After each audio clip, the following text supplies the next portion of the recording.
김종대 레이더 오늘은 좀 다르게 방향을 잡아봤습니다. 도대체 대통령실, 윤석열 대통령과 김건희 여사 그리고 명태균 씨와 어떤 일이 벌어졌느냐 설명 안 되는 부분이 너무 많습니다. 뉴스를 매일 쫓아가다 보면 야 이게 무슨 일이야? 설마 그렇게 했어? 뭐라고?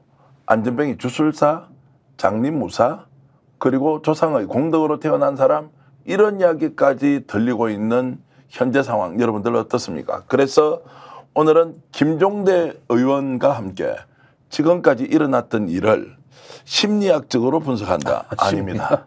약간 미스테리 극장처럼 우리가 재구성해 본다. 아니면 2021년 4월, 5월, 6월, 7월 달에 도대체 대한민국 그리고 윤석열, 김건희 부부와 명태균 사이에 어떤 일이 벌어졌는지를 우리가 함께 취재한 내용 대한민국에서 최초로 여러분들께 공개하겠습니다. 절대 이 방송 놓치지 말고 처음부터 끝까지 들어주시면 경천동지 할 것입니다. 기대하셔도 좋습니다. 김종대 의원 오셨습니다. 어서 오십시오. 네, 안녕하세요. 야, 이게 이제 실제로 엄청난 영향을 미친 사람이다, 명태균이.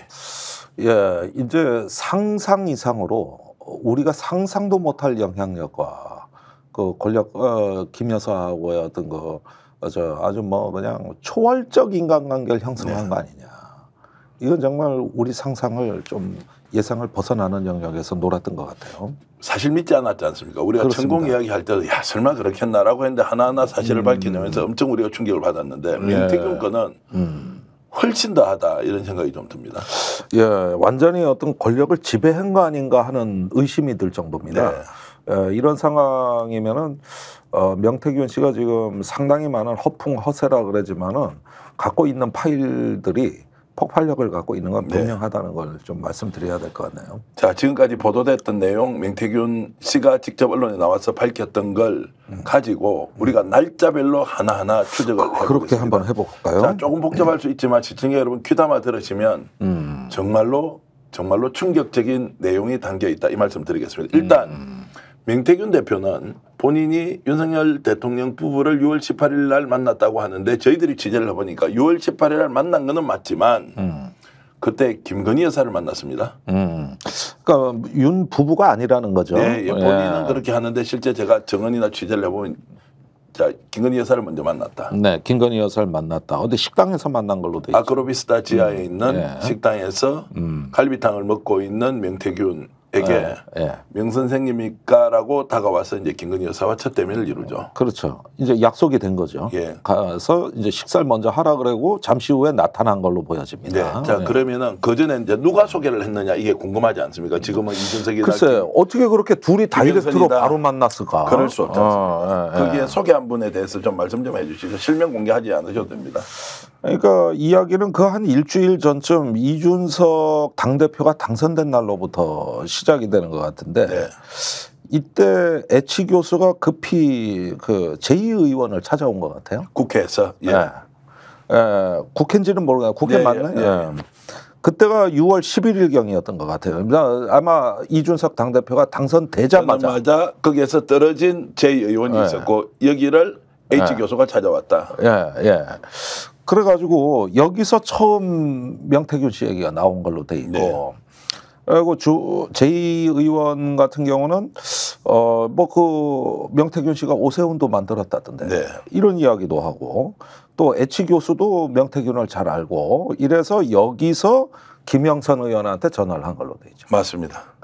그래가지고 김영선 의원한테 명태균을 한번 윤석열 부부를 만나게 해주라. 그 전에 아마 이제 이 H 교수가 명태균에 연락해서 김영선 의원에게 연락해서 나를 먼저 좀 만나게 해달라고 해서 먼저 만나게 해달라. 그래서 이제 그 H 교수가 명을 만나죠. 그게 대략 그 이틀 후? 6월 한 13일, 4일 정도 되는 것 같습니다. 요때일 것 같죠? 이렇게 하고 또 이틀 뒤에는 H 교수, 명태균, 김영선 의원 셋이 또 회동을 했던 것 같아요. 지금까지 파악된 건 이렇게 흐름이 있는데 저는 뼈다구만 알고 그 덧붙일 살이 있으면 좀 붙여주시죠. 자, 그래서 명태균과 H 교수가 한 번 만난지 두 번 만난지 이것은 이제 당사자 이야기가 없으면 우리가 이제 추론할 뿐이고요. 자, 그 자리에서 명태균의 실제 역량을 확인한 H 교수가 바로 아크로비스타에 있는 김건희 여사에게 전화하고 그리고 그분도 아크로비스타에 살고 있다고 알려져 있습니다. 네. 자, 그래서 형수님한테 이 사람을 소개해야 되겠다고 해서 주선을 하고 6월 18일 날 6월 18일 이날이 이제 첫 만남이 네. 이제 이루어지는데요. 네. 거기에서 했던 이야기 김건희 여사가 명태균 대표를 보고 처음으로 했던 인상평이 뭐냐? 뭡니까? 조상의 공덕으로 태어나신 분 같습니다. 아, 예, 선수들끼리 만났네. 그러니까요. 조성의 공덕으로 태어나신 분. 조상의 공덕으로 태어났다. 아, 이거 주로 증산교나 어디 저 신흥종교에서 많이 하는 말이에요. 그런데 그 자리에서 어떤 이야기가 있었느냐라는 게 이제 궁금한데 그렇죠. 6월 20일 날 깜짝 놀랄 만한 사건이 하나 터집니다. 네. 6월 10일 날 임명받았던 그분에 대한 내용 이야기하시죠. 그러니까 이게 아주 기묘한 사건이 터집니다. 이게 6월 이제 지금 18일 날 우리가 처음으로 명 씨가 이제 김건희 여사를 만났다고 예. 얘기를 하는데 예. 그 사흘 전쯤에 예. 조선일보의 이동훈 논설위원이 예. 윤석열 전 총장의 대변인으로 영입이 됐습니다. 자, 10일 날 영입이 됐고 11일 날 영입이 되는데 일한 것은 15일부터예요. 예. 그래서 윤석열 캠프에 출근한 게 15일이에요. 그날 이동훈 대변인이 또 누구를 만납니다. 누굴 만납니까? 김영선 명태균을 만났다고 알려져 있습니다. 예. 그러니까 요거는 시점이 조금 정확지는 예. 않은 것 같은데 15일부터 일을 한 이제 정식 대변인이요. 방송도 막 나가 이제. 예. 그러면서 뭐 저기 국민의힘 입당 뭐 이런 질문도 막 그 진행자가 하면은 그거 뭐 입당해야죠 이런 말도 해. 예. 이게 나중에 이제 경을 치죠. 그래가지고 이때는 이미 대변인으로서 상당히 그 저 권위를 인정받은 시기였는데 이 이동훈 대변인이 명 씨를 만나죠. 네. 그게 이제 6월 18일 이후인 것 같아요. 이전입니다. 예. 이전인가? 이전에 이제 만났고. 먼저 만나고 그 다음에 김 여사를 만났는데 예. 순서가 이제 이해가 가네. 자, 그래서 만나서 어떤 일을 하시는지 주고받고 이렇게 이제 했습니다. 자, 이 만남은 명태균 씨가 김영선 의원을 통해서 이동훈이라는 사람이 대변인이 돼 있으니 꼭 좀 만나게 해달라고 해서 어렵게 만남이 성사됐습니다. 네. 그 만남 며칠 뒤에 다시 돌아가서 김건희 여사와 명태균 씨가 아크로비스타 지하 식당에서 만나게 됐죠. 18일 날. 예, 만났습니다. 그때 명태균이 어떤 이야기를 했느냐. 뭐 들으셨으니까 말씀하시죠. 아니. 네. 들으셨으니까 말씀하시죠. 본인이 취재하셔놓고. 그러니까 지금부터 나가는 요 장면이 예. 가장 오늘 방송의 하이라이트예요. 예. 여기서부터는 아주 여러분들이 귀를 쫑긋 세우셔서 예. 한마디 한마디를 잘 들으셔야 된다. 네, 우리 저기 전 대표가 하시는 게 나을 것 같습니다. 그 자리에서 이제 이렇게 추정이 됩니다. 명태균 대표가 김건희 여사에게 이동훈이라는 사람을 직접 만나보니 윤석열 대통령보다 기가 더 센 사람이어서 기라는 것은 서로 조화를 이루어야 하는데 윤석열 대통령에게 오히려 해가 될 만한 기운이 너무 센 사람이다 라는 이야기를 했다고 명태균 씨가 본인의 아주 가까운 사람 최소 2명에게 이 얘기를 했습니다. 그러니까 그 2명하고 통화를 하셨죠. 그것도 말씀을 드리기는 좀 곤란하고요. 예. 그런데 그 결정적인 말을 한 자리가 18일 날 아크로비스타 지하에서 네. 명태균 씨가 이동훈 대변인을 저격했다. 네. 누구한테? 여사한테. 그렇게 봅니다. 자, 그래서 이틀 뒤에 어떤 일이 벌어지느냐. 전격 사퇴해버렸죠. 그때 6월 20날 갑자기 급변 사태가 일어난 거예요. 일한 지 5일밖에 안 되는. 실제로는 임명부터는 10일입니다. 10일인데 예.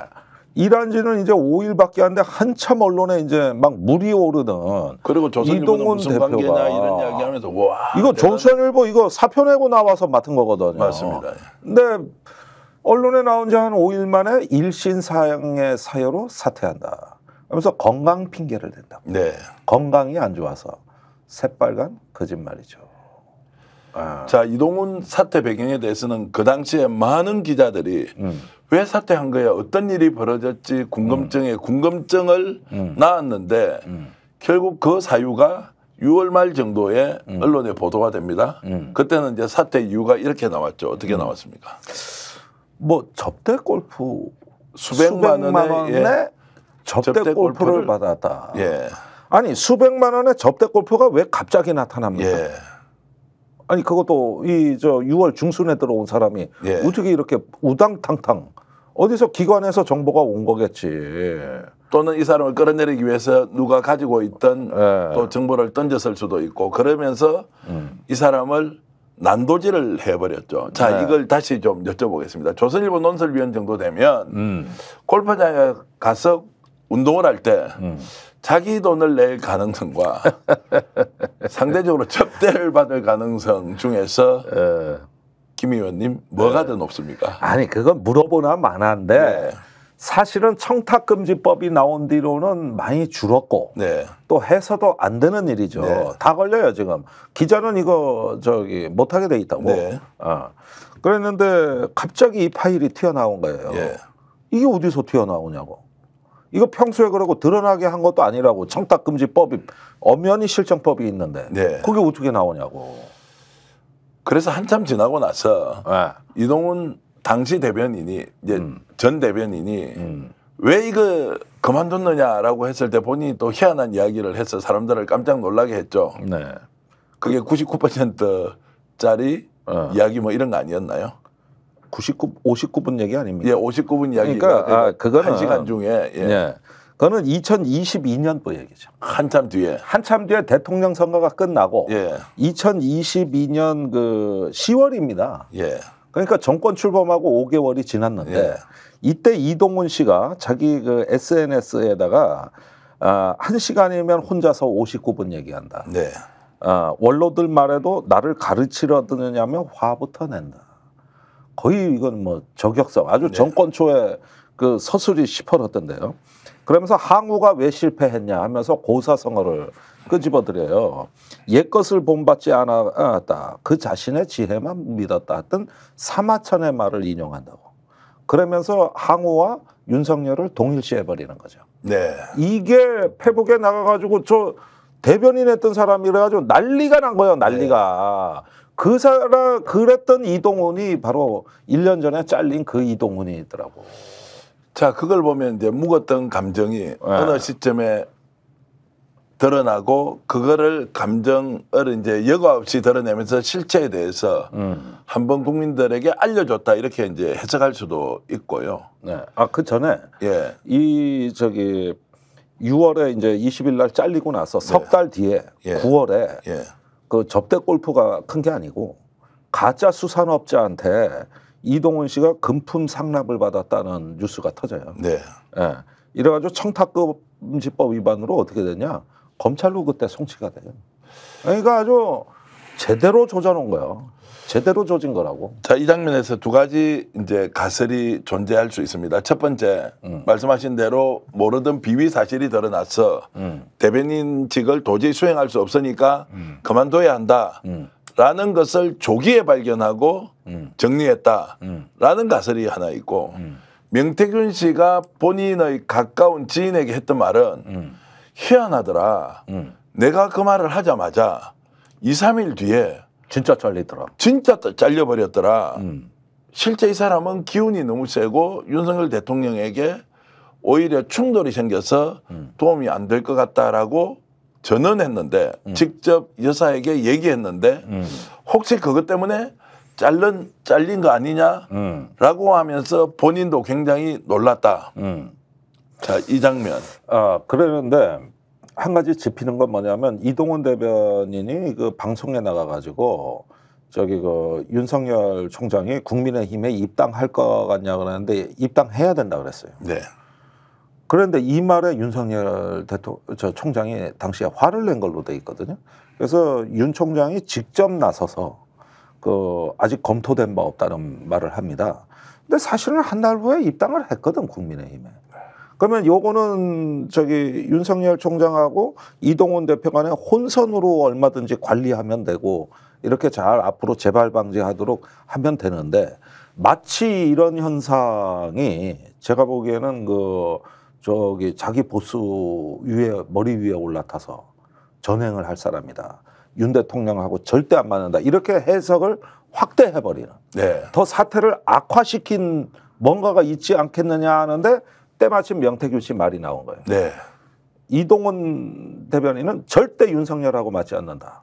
이때 6월 18일 날 명 씨가 그 얘기를 했다는 전언이죠. 전언이고, 명태균 씨에게는 전언이에요. 직접 들었다는 두 분이 계시고, 그 중에 네. 한 분하고는 제가 뭐 이렇게 저렇게 자료를 담아놓고 있으니 그분에게 두 차례, 세 차례 똑같은 내용 확인했는데 여러분들께 최초로 공개해 드립니다. 왜냐하면 워낙 초현실적인, 주술적인 또는 우리가 상상을 초월하는 뭔가 이상한 방식으로 사람을 판단하고 평가하고 미래를 예측하는 이런 것들이 워낙에 많이 섞여 있기 때문에 이 부분 말씀드리는 거고요. 자, 그러고 나서 다른 장면 하나를 또 가정하겠습니다. 네. 명태균 씨가 윤석열 대통령 부부, 당시에 후보도 아니죠. 이제 네. 전 검찰총장 부부를 처음 만났을 때 명태균이 어떻게 얘기를 하느냐. 자, 윤석열 당시 총장님은 장님 무사이고 김건희 여사님은 안전뱅이 주술사다. 그래서 다시 한번. 장님 무사 그리고 안전뱅이 주술사다. 누가? 김건희 여사는 이 이야기를 했고 그 말을 들은 김건희 여사가 100% 수용을 하면서 장님 무사와 안전뱅이 주술사에 대한 규정을 기정사실로 받아들이고 그러고 나서 국정 운영 전반이 그 틀 안에서 이루어졌다. 그리고 본인이 바깥에 나와서 장님 무사와 안전뱅이 주술사라고 하니까 뭔가 대화가 확실하게 이루어지더라, 그때부터. 명과 김 사이에서. 예. 그리고 윤석열 대통령도 그런 상황을 인정하는 듯 했다. 이건 뭐 한때 우리와 악어와 공작새 조합이라고 궁합이라고 우리가 백재광 교수한테 얘기 듣지 네. 않았습니까? 근데 이제 장님무사와 안전뱅이 주술사라는 거는 그거보다 왠지 얘기가 더 좀 형이상학적으로 이제 가기 시작하는 네. 것 같아요. 그렇게 평하니까 김 여사가 받아들이더라. 그렇죠. 이거. 자, 그래서 다시 거꾸로 돌아가 보겠습니다. 2021년 4월 7일 날 서울시장 보궐선거 과정에서 어떻게 오세훈 후보가 국힘의 대표 주자가 되고 선거에서 안 될 것이라고 했는데 안철수 단일화를 통해서 이겨냅니다. 6월 10일 날 나경원 이준석 대결에서 돌풍을 일으킨 이준석 후보가 또 당대표로 당선됩니다. 자, 그 과정을 쭉 본 H 교수가 이 사람이야말로 윤석열 전 총장을 대통령으로 만들 적임자라고 생각하고 소개를 하죠. 김영선 의원한테 전화해서 만남을 1차적으로 만나게, 갖고 그리고 여사한테 보고를 하고 그 뒤에 이제 만남이 이루어져서 자, 그러면 이 두 사람 앞에서 했던 이 말을 지금 현재 명 씨가 둘러치기 한다, 허풍이다 이런 이야기 하지만 자, 대통령이 될 사람 또는 유력한 대선 후보 부부 앞에서 이런 정도 이야기를 할 사람이라면 명태균의 존재는 어떤 것입니까? 신적인 존재죠. 예. 그러니까 이게 뭐 신기가 있다, 뭐 끼가 있다 이런 정도 용어가 적절할지는 내가 모르겠어요. 저는 겪어보질 않았으니까. 근데 이분은 어떤 그냥 전문가로서 논리적이고 분석적인 접근을 했다기보다는 일단은 장악하고 보는 굉장히 무시무시한 말투를 갖고 있습니다. 그런데 사람을 신속하게 판단을 해버리고 그러면서 뭐 안전뱅이 뭐 주술사 무사 또 뭐 어떻고 오세훈 뭐 이준석 내가 다 만들었는데 마치 어떤 설계사처럼 딱 그 저 무게를 갖춰버리니까 김 여사는 거기에 훌떡 빠졌죠. 예. 그때부터 말이 잘 통하더라. 이렇게 된 거죠. 제가 명태균 대표에게 직접 질문을 이렇게 했습니다. 그러면 다음 대통령은 누가 됩니까? 전 대표님 질문을 똑바로 하셔야죠. 이렇게 얘기해요. 그래서 어떻게 질문하면 됩니까? 라고 하니까요. 누굴 대통령으로 만들면 됩니까? 라고 질문을 하라는 거예요. 야, 대단하잖아요. 그리고 나는 산을 만드는 사람이지 산을 피해가는 바람을 만드는 사람이 아니다. 닭을 봉황으로 만든다.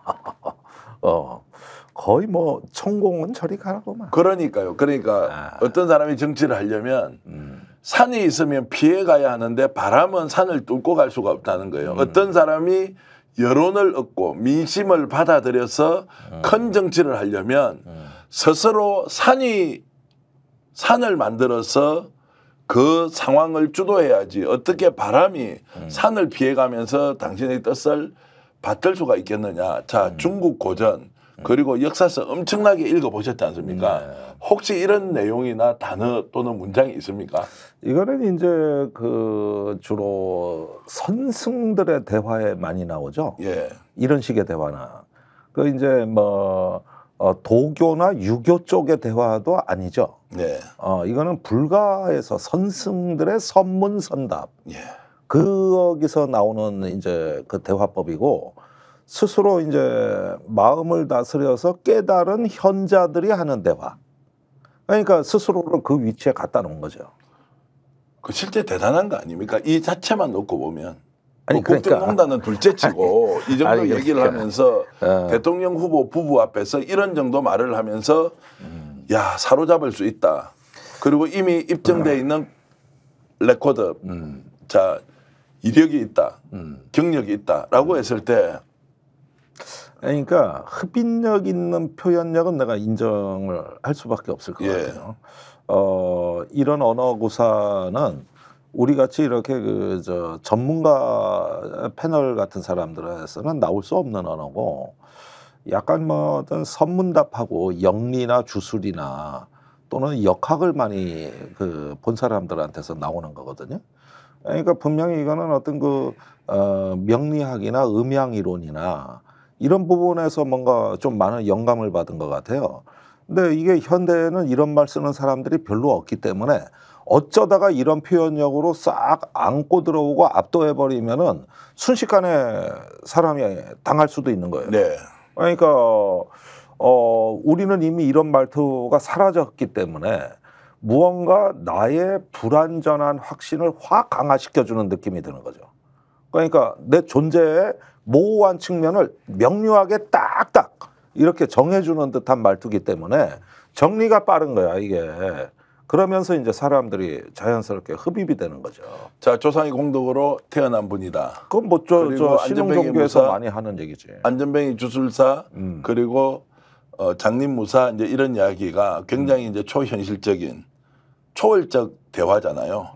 이게 이제 김건희 여사나 명태균 간에 대화를 하면서 충분히 교감과 또는 공감을 했다. 이제 이렇게 볼 수 있는 거지 않습니까? 뭐 안타깝지만 인정할 수밖에 없네요. 그러니까 네. 사실은 이런 영역들은 우리가 정치와 행정을 논할 때는 참 부적절한 언어들인데 철학이 빈곤하고 마음이 공허할 때는 통하죠. 그런 사람들한테는 이게 통하고 꿰뚫어 보는 듯한 이런 힘을 발휘하게 되는 거죠. 네. 한 장면 더 나가 보겠습니다. 자, 어느 날 명태균 씨가 김건희 윤석열 부부가 살고 있는 아코르비스타 집에 들어간 거예요. 네. 어느 한 사람이 번거지 모자를 쓰고 방으로 쑥 들어가더라는 거예요. 아줌마가 여성이 뭐 여성이 들어가더라는 거예요. 집안의 기운이 굉장히 좋지 않다. 뭐 이 이야기도 여러분들께 제가 지어낸 소설이 아니라는 것을 다시 한번 더 확인해 드리겠습니다. 이것도 전언이에요. 명태균 씨가 누구에게 한 이야기를 제가 여러 차례 듣고 여러분들께 공유해 드리는 것이니까요. 한 여성이 들어갔는데 이 집안의 기운이 좋지 않다 했는데 2, 3일 뒤에 기이한 일이 벌어집니다. 그게 아마 7월 21일이죠. 7월 21일 날 언론에 대서특필된 내용이 있습니다. 경천 동지할 기사죠, 이것도. 자. 대선의 최대 걸림돌이 될지도 모르는 예, 불길한 일이 터지는 거지. 바로 장모 최은순 여사의 구속입니다. 그렇습니다. 자, 우연의 일치라고 저는 뭐 단정하겠습니다. 어떻게 명태균이 아크로비스타에 두 분이 살고 있는 그 공간에서 기운이 좋지 않다라고 했는데 2, 3일 뒤에 최은순 씨가 구속이 됐습니다. 물론 이제 이때는 구속이 되고 나서 재판 과정에서 풀려났는데 항소심에서 법정 구속이 되면서 이제 실형을 1년간 살게 되는데 자, 이것도 우연의 일치로 볼 것이냐 아니냐는 것에 대해서 제가 명태균 씨의 지인으로부터 들은 얘기는 이때는 명태균조차도 너무나 놀랐다. 본인이 그 말하고 나서 2, 3일 뒤에 윤석열 총장의 장모가 구속이 되더라. 이 이야기를 본인이 자랑사람아 했다는 겁니다. 그러니까 자기가 얘기해놓고 자기가 놀랐다. 두 번이네요. 예. 첫 번째는 18일 날 저기 이동훈 대변인은 윤 예. 대통령하고 절대 안 맞는다고 예. 얘기를 했는데 자기는 조언만 했을 뿐인데 이틀 후에 2, 3일 뒤에 잘려. 전격사태. 진짜로 잘려. 네. 그다음에 여기 아크로비스타를 그 뒤에 한 사흘인가 가가지고 예. 이틀인가 사흘 뒤에 가가지고 여기 기운이 안 좋습니다. 네. 이랬는데 번거지 모자를 쓴 웬 여인이 저쪽 방으로 들어가는 걸 봤어. 그분이 누군지는 본인도 모른답니다. 예. 몰랐다고. 예.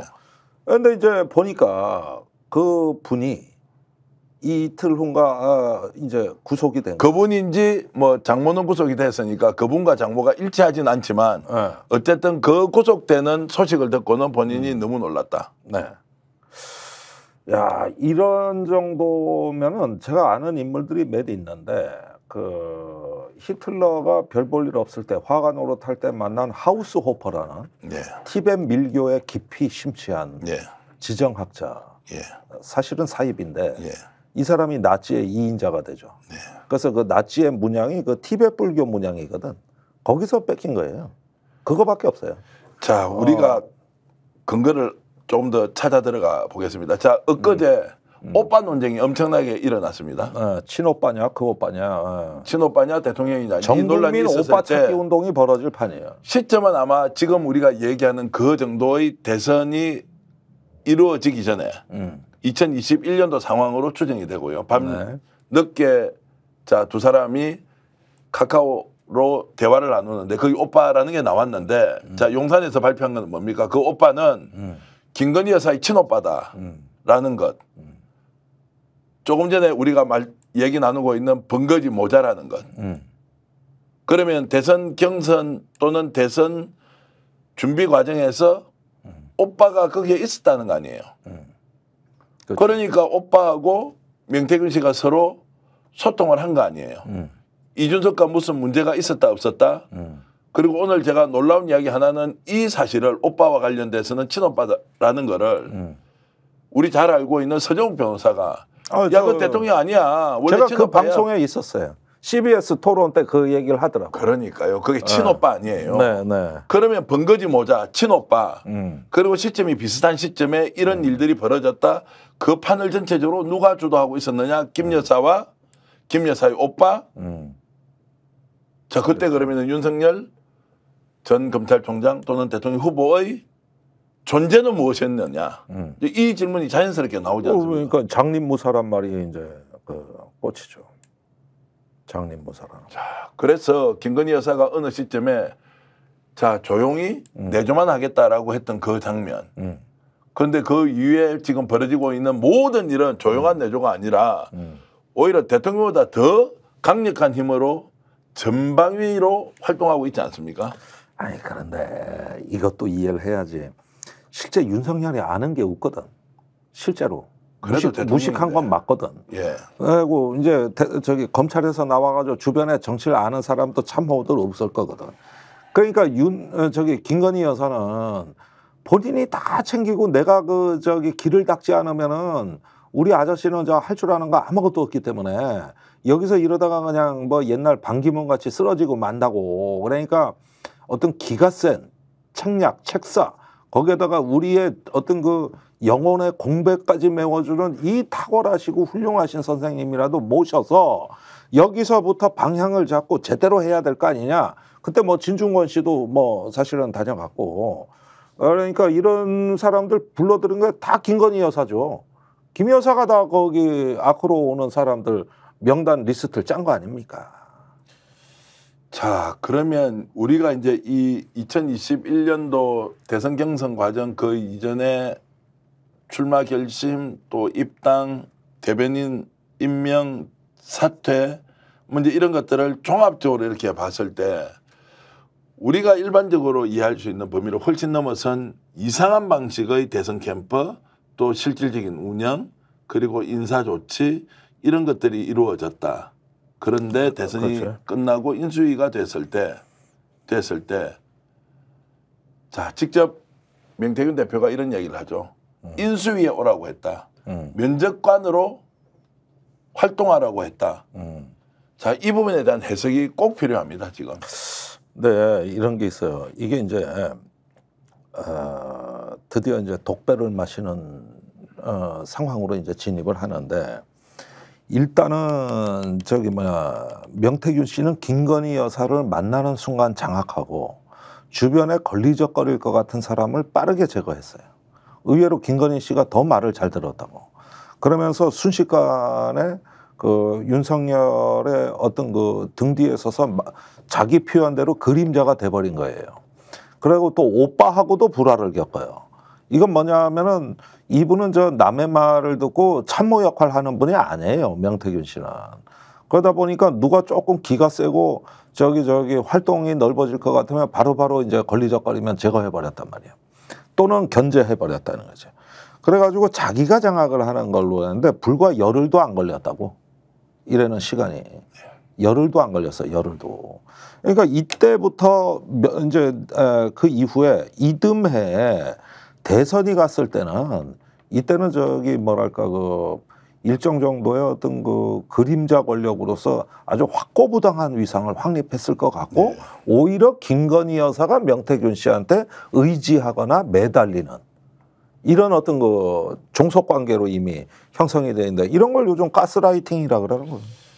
자, 우리가 나누고 있는 이 이야기는 명태균 씨가 마음만 먹으면 폭로할 수 있다는 것 100개? 뭐 100개라고 했습니까? 200개라고 했습니까? 200개라고 했습니까? 모르겠습니다. 아유, 저기 한 2,000개 되는데 그중에 공적인 것만 예. 공적 업무에 관한 것만 200개죠. 200개. 그중에 우리가 오늘 말씀드리는 것은 2,000개 중에 그러면 한두 개일 테고 공적인 200개 중에 그러면은 지금 하나도 안 나왔다 또는 한두 개 나왔는데 이거 다 폭로하고 나면 한 달 안에 정권이 하야하거나 탄핵이 될 것이다 라고 하는 이야기. 그러면 우리는 겉으로 나와 있는 일종의 무용담 같은 이야기를 명태균 씨가 자랑삼아 하던 것을 누군가 듣고 제가 오랫동안 취재했던 그 상황을 오늘 재구성하고 있지 않습니까? 네. 일종의 미스테리 극장처럼 재구성하고 있는데 우리가 모르는 공적인 200개 그리고 비공적인 걸 포함해서 2,000개가 있다면 오늘 시청자 여러분들께 김종대 의원님과 제가 공유하는 것은 한 두세 가지 정도가 되겠네요. 그렇죠. 기가 막힌 이야기들이 숨어 있을 수 있다. 그럴 수 있죠. 그러니까 이걸 보시죠. 딱 요맘때가 집권하고 한 이 정도 지난 때가 옛날에 2014년에 정윤회 문건이 터지고 박관청 경정이 십상시라는 말 그래서 그 대통령 그 비공식 라인 동향이라고 하는 보고서를 쓰면서 거기서 십상시라는 말을 딱 박아버렸던. 네. 그렇게 해서 그 이런 어떤 그 민정수석실에서 이거를 엄하게 관리해야 된다는 이런 어떤 보고서를 냈을 때입니다. 그리고 나서 박관천이 아주 몰라 그랬죠. 구속까지 됐으니까 이런 사태까지 간 거예요. 그런데 지금 이 사태가 뭐냐 하면은 이게 이제 정윤회, 최순실 그때 권력 서열 1위는 최순실, 2위는 정윤회, 3위가 박근혜. 이게 이제 박관청 경정이 했던 얘기고 동아일보에 그 말이 터지면서 난리가 났던 거 아니에요? 난리가? 그런데 그냥 개무시하다가 나중에 2년 뒤에 폭삭 무너진 거라고요. 2016년 탄핵에. 내가 보니까 결정적 순간이 온 거예요. 권력 구조가 지금 드러나는 거란 말이에요, 이게. 그러면은 지금 명태균 씨가 본인은 뭐 유쾌한 비유는 아니겠지만은 최순실 정윤회와 같은 위치가 한때 있었다. 또는 그럴 만한 어떤 넘보는 수준까지 도달했었다. 이렇게 볼 수도 있는 것이죠. 자, 대선 이후에는 그러면 아무런 관계를 맺지 않았을 것이냐. 지금 산단 문제 터지고 있죠. 또 오늘은 한겨레 신문에서 돈 문제까지 터뜨렸습니다.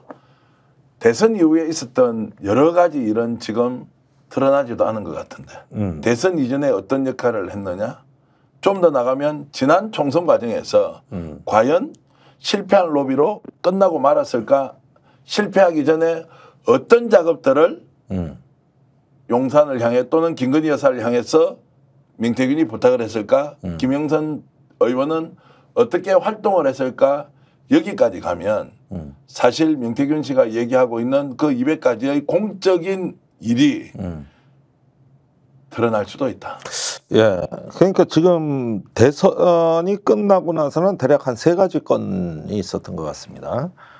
첫 번째는 2022년 6월에 보궐선거에서 김영선 의원을 창원의청에 공천한 거. 네. 예.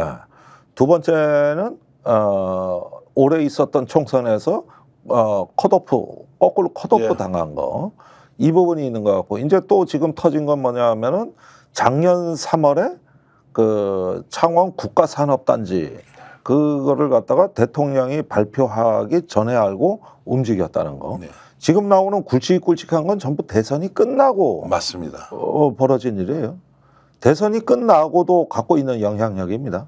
사라지지 않죠. 그래서 더 큰 것은 우리가 모르고 있는 2022년 3월 9일 대통령 당선 그리고 5월 취임 그 이후에 지금까지 어떤 일을 했느냐. 최소한 지난 4월 총선 전까지 분명히 엄청난 일을 했을 것인데 이 부분은 우리가 접근도 하고 있지 못하죠. 네.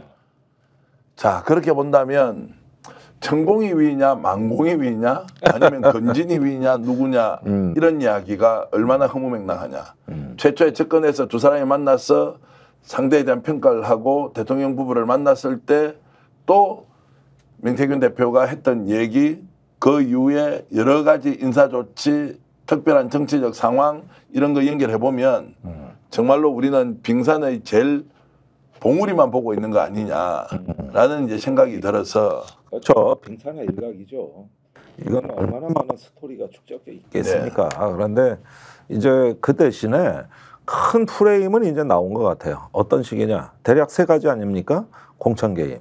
두 번째는 여론 조작. 세 번째는 국가 산업 단지. 그 어떤 이권이라고도 해도 되는 거죠. 이 3가지 축으로 명태균 의혹은 앞으로 전개가 될 거고 거기서 일단은 크게 보면 3가지인데 명태균 씨는 이 3가지는 다 부인을 할 거예요. 그러면서 대신 풀어놓는 게 김 여사와 자기의 관계 이런 거는 하나씩 까요. 그러면서 저기들인 그 3가지 의혹에서 본인이 빠져나가는 틈을 보고 있는 것 같아요. 그게 지금 본인의 생존 전략인 것 같습니다. 지금 현재 이제 모든 언론입니다. 이제 여러 언론에 나와서 직접 목소리를 내고 엊그저께는 이제 정규제 TV도 나오고 CBS 나오고 그리고 여러 언론에서 본인이 할 이야기를 다 합니다. TV조선도 직접 전화해서 항의를 하기도 하고 나오고 정치인에게도 직접 전화해서 항의하기도 하고 그래서 천하통일 좀 심하게 얘기하면 그냥 입을 싹 닫게 만들고 쉽게 얘기하면은 내로라 하는 정치인들이 더러워서 저 새끼하고 못 싸우겠다. 싸움이 안 되니까 그러지. 그러니까 오늘 저 김재원 최고위원이 이제 더 이상 자극하지 않겠다 그랬어요. 그 항복선언이에요, 그게. 그러니까요. 항복선언이라고. 그렇게 판을 뒤흔들고 있는데 정치인들은 숨어버립니다. 언론 인터뷰 계속하면서 본인은 이것이다, 이것이다, 이것이다라고 항변하고 있고 오늘 이 방송도 당연히 명태균 대표가 보고 있을 것이라고 생각합니다. 저도 매일 연락을 취하면서 무언가 질문을 하는데 며칠 됐습니다. 아예 대답을 하지 않습니다. 저한테는. 그래서 이제 스픽스도 필요 없는 존재가 됐구나라고 생각을 하면서도 그러나 우리가 취재한 내용들은 하나하나 이렇게 밝히면서 본인이 어떤 의견과 생각을 주는지를 저도 이제 받아봐야 하는 것이고요. 네. 중요한 것은 우리가 생각하는 것보다 훨씬 더 엄청난 영향력을 행사했다. 검찰 수사는 더디기만 하다. 본인은 오히려 용산을 압박하고 있다. 그러면 검찰은 어떻게 해야 하며 또 용산은 어떻게 해야 되며 국힘은 어떻게 해야 됩니까? 네, 어제 오늘 상황이 조금 바뀐 것 같은데 이거를 지금까지는 창원지검에 맡겨놓고 대검에서는 야야 서울로 가져오지 마. 창원에서 알아서 해. 이렇게 그냥 내팽겨 쳤었거든요. 근데 오늘 나오는 기사들을 보면은 이제 대검에서 관여를 했다. 그래서 어떻게 관여했냐? 부산이나 대구 쪽에 검사를 차출해서 이 사건에 투입을 했다. 이런 기사가 나와요. 그리고 이거는 대검이 관여한 거거든요. 근데 사실은 요 정도도 조금 이제 검찰로부터의 명태균 씨한테 대한 압박은 약간 커진 건데 이 정도로도 명태균 씨는 흔들릴 것 같지는 않아요. 이거를 서울중앙지검이나 이렇게 대검으로 직접 사건을 가져올 때는 그때는 엄청나죠. 이제 그때부터는 걷잡을 수가 없죠. 그다음에 여기에 그 조사받을 참고인들이 대부분 서울에 계시거든. 네. 이 많은 정치인들이.